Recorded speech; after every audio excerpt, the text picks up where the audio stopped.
नमस्कार, स्वागत है आप सभी का खबर दिन भर में। मैं हूं आपके साथ सुनील चौहान। मोदी सर ने मामले में राहुल गांधी को सुप्रीम कोर्ट से बड़ी राहत मिली है। सुप्रीम कोर्ट ने इस मामले की सुनवाई करते हुए राहुल गांधी के पक्ष में फैसला सुनाया और सजा का फिलहाल के लिए रोक लगा दी है। गौरतलब है कि मोदी सर ने मानहानि मामले में सुनवाई के बाद गुजरात की सूरत कोर्ट ने उन्हें सजा सुनाई थी। इसके बाद राहुल गांधी की संसद की सदस्यता खत्म कर दी गई थी। राहुल गांधी के पक्ष में फैसला आने के बाद कांग्रेस नेताओं और कार्यकर्ताओं में खुशी की लहर देखने को मिल रही है।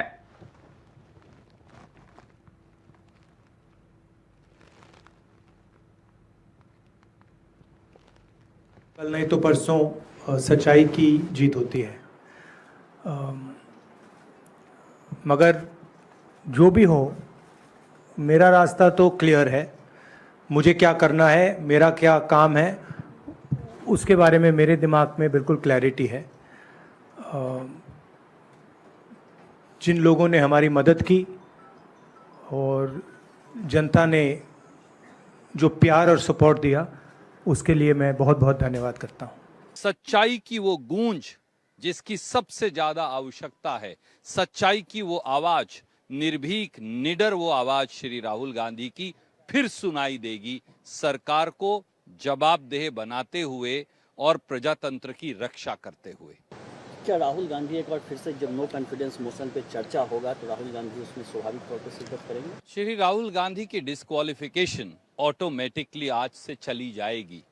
आज ही स्पीकर लोकसभा को, जैसे उन्होंने 6 घंटे में निर्णय कर दिया था, आज ही स्पीकर लोकसभा को अपना निर्णय स्थगित कर देना चाहिए, वापस ले लेना चाहिए। सर्वप्रथम ये कहना चाहते हैं कि हमारे सदन में, हमारे संविधान में जहां भी जाइए, अब इस सदन की हर परिसर में आपको ये देखने को मिलेगी, सत्यमेव जयते। राहुल गांधी जी के खिलाफ जो घिनौना साजिश किए रची गई थी, आज साबित हुई है कि ये साजिश नाकाम हो चुके हैं।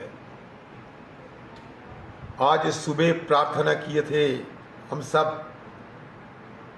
कि राहुल गांधी जी की, उनके खिलाफ जो झूठे इल्जाम लगाया गया, उससे उन्हें राहत मिले। हमारे न्यायालय ने राहुल गांधी जी की राहत देते हुए सत्य साबित कर दिए हैं कि अभी भी हमारी देश में न्यायालय बोल के एक महान प्रतिष्ठान है, जहां लोगों को न्याय मिलती है। ये जीत सत्य की जीत है। राहुल गांधी जी की जीत मोदी जी के लिए भारी पड़ेगी। अगले दिन राहुल गांधी जी आंधी बनकर उतरेंगे। जितना साजिश करना है करते जाओ, राहुल गांधी जी को रुकने वाला कोई नहीं है। Speaker has to take a decision. Of course, entire country and their world is now looking on Speaker. What is this action? Because automatically it should be revoked immediately. This is what we need. This is what the country need. Our leader of opposition in the Lok Sabha will officially request the Honorable Speaker with the copy of. Allahabad high court की मंजूरी मिलने के बाद ज्ञानवापी परिसर का सर्वे शुरू हो गया है। एएसआई की टीम सर्वे में जुट गई है। वहीं दूसरी तरफ मुस्लिम पक्ष हाई कोर्ट के फैसले को लेकर सुप्रीम कोर्ट पहुंचा था, जहां कोर्ट ने मुस्लिम पक्ष के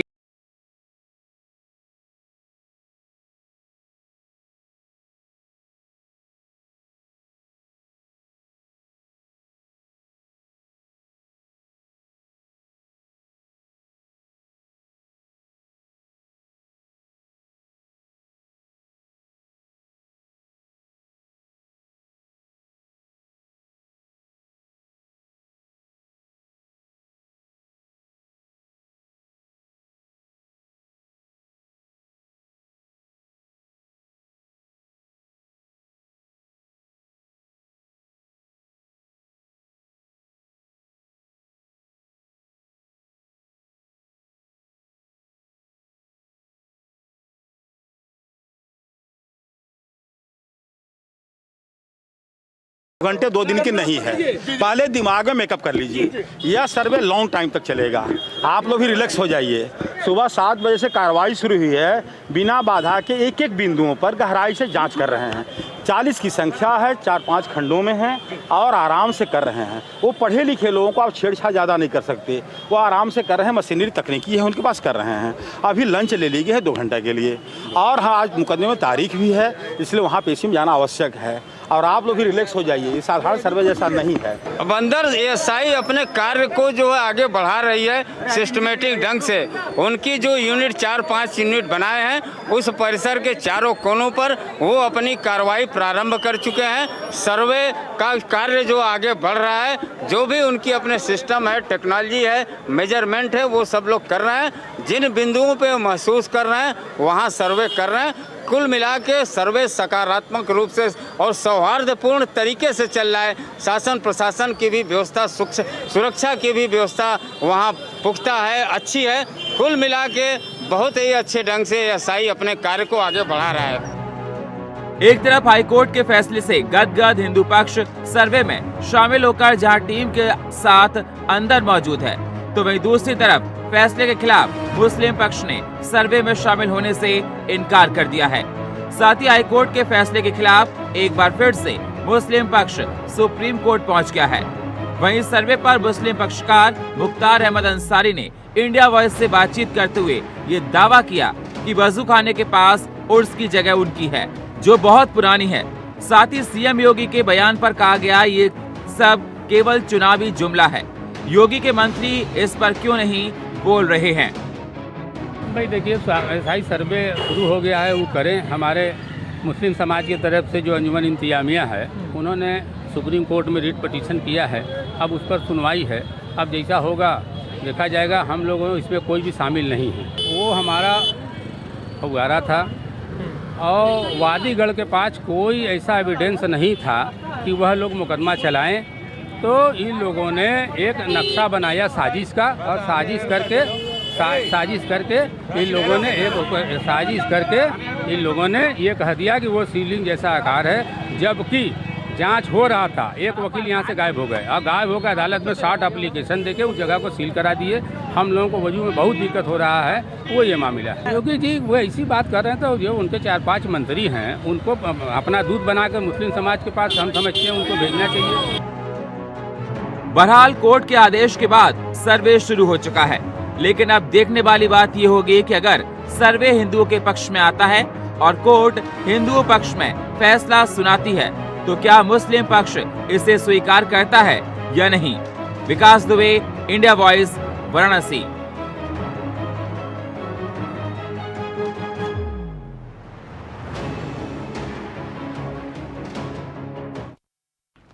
चिल्लूपार से पूर्व विधायक स्वर्गीय पंडित हरिशंकर तिवारी का 5 अगस्त को जन्मदिन है। इस मौके पर उनके बेटे कुशल तिवारी और विनय शंकर तिवारी की तरफ से पैतृक गांव बढ़लगंज के नेशनल पीजी कॉलेज में उनकी मूर्ति की स्थापना की जाएगी। आपको बता दें, मूर्ति पीतल की बनी है, जो जयपुर से मंगवाई गई है, जो हरिशंकर तिवारी के कद जितनी है। मूर्ति के बगल में 2 जगह खाली छोड़ी गई हैं, जिनमें 2 अक्टूबर को गांधी जी की मूर्ति और चिल्लूपार से विधायक रहे रघुनाथ चतुर्वेदी की मूर्ति उनके जन्मदिवस पर स्थापित की जाएगी, जो 1992 में पहली बार चिल्लूपुर से विधायक बने थे। कार्यक्रम बतौर मुख्य अतिथि जगत गुरु शंकराचार्य अभिमुक्तेश्वरानंद शामिल होंगे। गोरखपुर के चिल्लूपार विधानसभा से 6 बार रहे विधायक और 5 बार रहे मंत्री स्वर्गीय पंडित हरिशंकर तिवारी के मूर्ति का अनावरण उनके पैतृक गांव में 5 अगस्त को होना तय हुआ है। मैं आपको बताना चाहूँगा, पंडित हरिशंकर तिवारी चिल्लूपार विधानसभा से 6 बार विधायक और हर सरकार में 5 बार मंत्री रहे। कल उनके मूर्ति का अनावरण है, जिसमें बहुत से लोग सम्मिलित होने वाले हैं। गुरु शंकराचार्य भी उसमें आ रहे हैं मुख्य अतिथि के रूप में। कई पूर्व विधायक, कई पूर्व मंत्री और वहाँ की जनता कल वहाँ पर उनके मूर्ति अनावरण में शामिल होगी। यह मूर्ति पीतल की बनी है और सबसे बड़ी खासियत की क्या है कि यह मूर्ति उनके ही नाप की है। इसका समस्त आयोजन उनके लड़के कुशल तिवारी और विनय शंकर तिवारी द्वारा किया जा रहा है। कल यह कार्यक्रम 10:30 बजे प्रारंभ होगा, जिसमें भारी संख्या में लोग सम्मिलित होंगे। Aditya Narayan, India voice, Gorakhpur. वक्त एक छोटे से ब्रेक का है, मिलते हैं एक छोटे से ब्रेक के बाद। स्वागत है आप सभी का इंडिया वॉइस में। अब रुक करते हैं अगली खबरों का।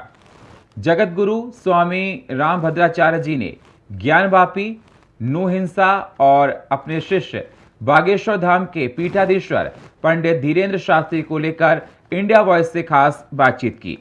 इंडिया वॉइस के एडिटर इन चीफ से खास बातचीत में स्वामी रामभद्राचार्य ने क्या कुछ कहा, आइए आपको सुनवाते हैं। कहते हैं एक संत जो होता है एक दिव्य पुंज की तरह होता है, समाज का मार्गदर्शक होता है। भारतीय संत समाज के एक सबसे बड़े हस्ताक्षर के तौर पर जगत गुरु रामभद्राचार्य जी महाराज को जाना जाता है। वो अपनी बेबाक टिप्पणी के लिए जाने जाते हैं क्योंकि वो सामाजिक, राजनीतिक, धार्मिक मुद्दों पर खुलकर बोलते हैं। इंडिया वॉइस से बात करने के लिए उन्होंने आज समय निकाला है। बहुत बहुत धन्यवाद महाराज जी। बहुत बहुत स्वागत आपका। महाराज जी, एक तो सबसे बड़ा मुद्दा जो आपसे हर कोई जानना चाहेगा, चूंकि बड़ा ही समकालीन मुद्दा है कि ज्ञानवापी मुद्दे पर कल हाईकोर्ट ने एक तरीके से एएसआई को, पुरातत्व विभाग को हरी झंडी दे दी है और सर्वे का काम आज शुरू हो गया है। हालांकि मामला भी सुप्रीम कोर्ट में विचाराधीन है, फिर भी इस पूरे मुद्दे पर आपकी क्या राय है? मेरी राय यही है कि ज्ञानवापी हिंदुओं का था, हिंदुओं का है और हिंदुओं का ही रहेगा। और ये सर्वे बहुत अच्छा हो रहा है। सर्वे में भी दूध का दूध, पानी का पानी हो जाएगा, पता चल जाएगा लोगों को। और आज साल में जो उनका एक इस्लाम धर्मावलंबी का एक बयान आया है जी, वो बहुत दुर्भाग्यपूर्ण है। कई लोगों का ये मगर कहना है कि इतिहास के पन्नों में जाकर इन मुद्दों को कुरेदने से आज की जो सामाजिक समरसता है ऐसा कुछ नहीं है।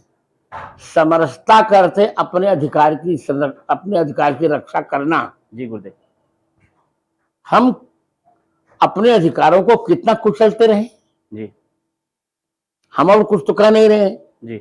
हम कह रहे हैं अयोध्या, काशी, मथुरा, जी, तो 3 तो हमारा है, 3 तो हमें मिलना चाहिए जी।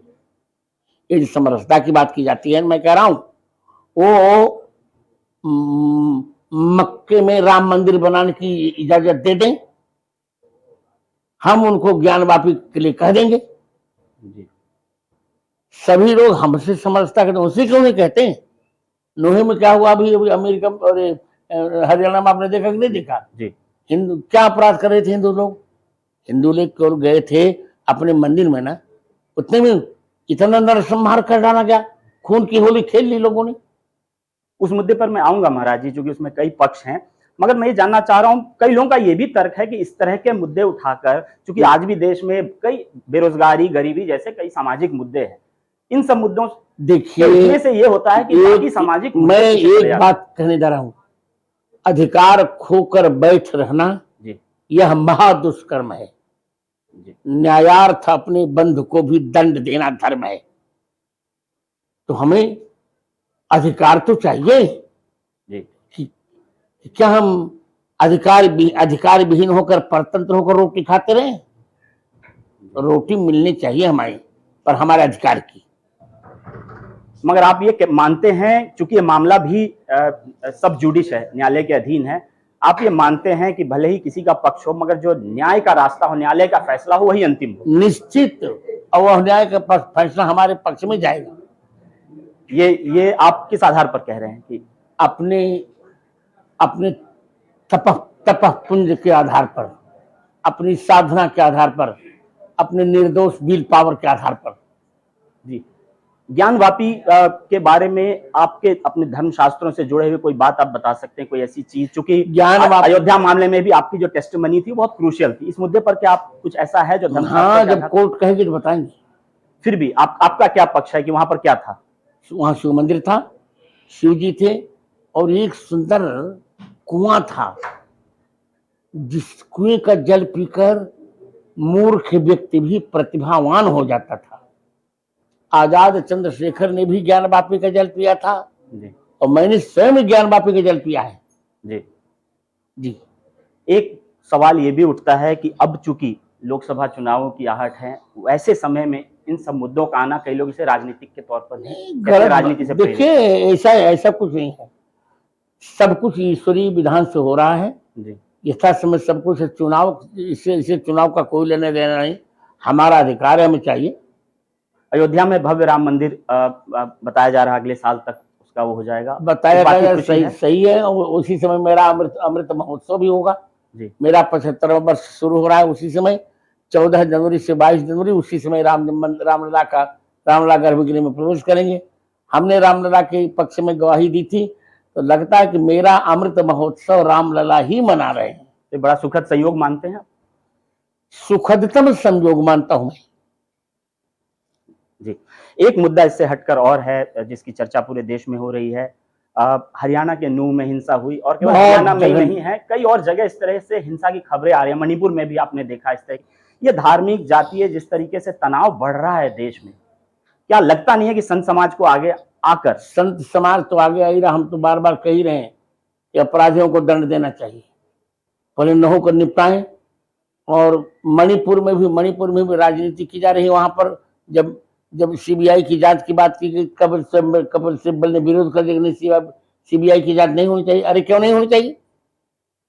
जांच होगी तब न दूध का दूध पानी का पानी पता लगेगा। जी, मगर महाराज जी, दंड तो बाद में आता है। मैं कह रहा हूँ ये तो एक तरीके से रिएक्शन हो गया। मैं कह रहा हूँ संत समाज को प्रोएक्टिव होकर जो कटुता बढ़ रही है, ताकि इस तरह के दंगे न हो, उसमें एक बड़ी भूमिका आप नहीं देखते हैं अपनी और संत समाज निरंतर, तभी तो इतना बच पाया है। नहीं तो आप बात सोचिए, 1 अरब 40 करोड़ की आबादी है जी। संत समाज न होता न जाने क्या होता अब तक। पाकिस्तान में क्या हो रहा है, अन्यत्र क्या हो रहा है, यहाँ तो कुछ भी नहीं हो रहा है जी। अन्य देशों की अपेक्षा यहाँ कुछ नहीं हो रहा, सब कुछ सामान्य। तो 2-4 जब चिन्ह पुनः होता रहता है।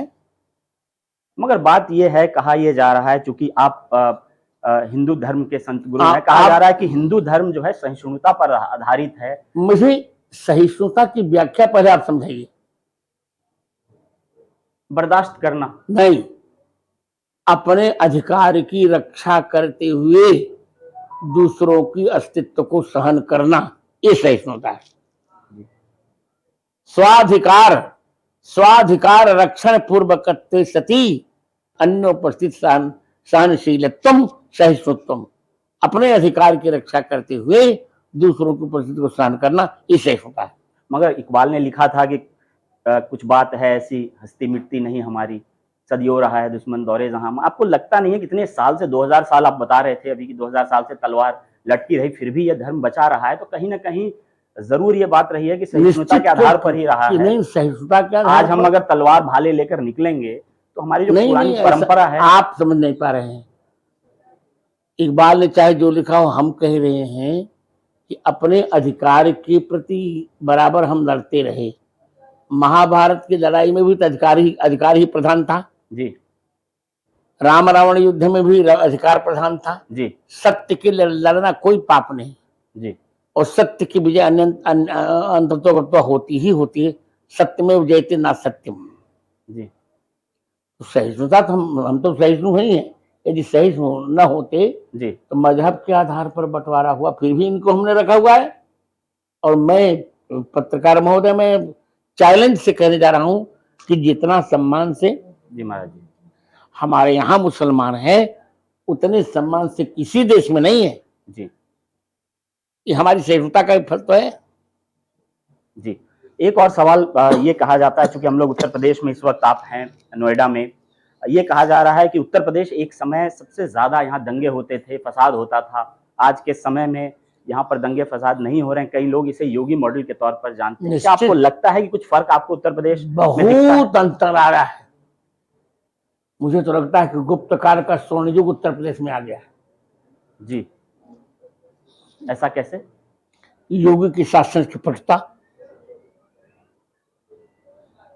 योगी जैसा योग्य मुख्यमंत्री होना ही चाहिए। जी। कहीं इसलिए तो नहीं वो संत समाज से हैं, इसलिए आप कहीं? नहीं ऐसा नहीं, वो ये वास्तविकता है। जी। संत समाज से तो है ही, मैं भी संत समाज से हूँ जी। और हमारे वो छोटे भाई हैं, मैं बहुत प्रेम करता हूँ उनको जी। पर उनकी शासन की रात दिन, वो बेचारा रात दिन शासन जी। अपने लिए कुछ नहीं करना, एक देखते हो सामान्य कुर्ता, सामान्य भगवा धारण करना जी। और प्रेम की और गाय का मट्ठा पीना। जी। इतनी सात्विकता संत में ही सात्विकता होगी और किसमें होगी? जी। हमारे यहाँ एक गृह मंत्री थे भारत में, नाम नहीं बताऊंगा जी। उनको कपड़ा बदलने की इतना शौक था कि कम से कम एक दिन में 10 कपड़े बदला करते थे। जी। बम्बई ब्लास्ट के बाद उनकी नौकरी चली गई थी वही वाले। अब आप सब आप जानते चलिए।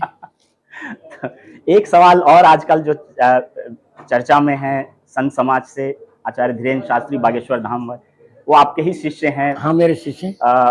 कैसे उनके इस जिस तरीके से उनका कह सकते हैं अच्छा प्रभाव बढ़ा है, कैसे एक गुरु के तौर पर आप कैसे देख रहे हैं? प्रसन्न हूं मैं, अच्छा लड़का है, प्रसन्न हूं, अच्छा लड़का है, कर रहा अच्छा, शास्त्र में और प्रवेश करना चाहिए, अच्छा है।